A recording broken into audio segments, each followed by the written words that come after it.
Korangi town के vice chairman Mohammad Zareen Awan ने फौरी कार्रवाई करते हुए नाले पर डाले जाने वाला आरसीसी छत का काम रुकवाकर सामान जब्त कर लिया।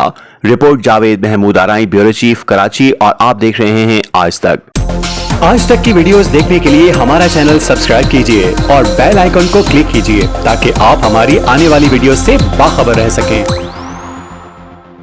Vice chairman Korangi town in action. Vice chairman Korangi town Mohammad Zareen Awan ने Korangi 2.5 number total petrol pump इंतजामिया की जानिब से मेन 12,000 रोड नाले को आरसीसी छत डालकर बंद करने की इत्तला पर टाउन इंक्रोचमेंट डायरेक्टर के साथ खुद मौके पर पहुंचकर तामीराती काम बंद करवाकर सामान जब्त कर लिया। इस कार्रवाई में vice chairman UC 8 Umar Farooq और यूसी 11 के वाइस चेयरमैन मौलाना अब्दुल गफूर अमजदी और वाइस चेयरमैन कोरंगी टाउन के फोकल पर्सन सीनियर सियासी रहनुमा राजा मोहम्मद आसिफ भी मौजूद थे।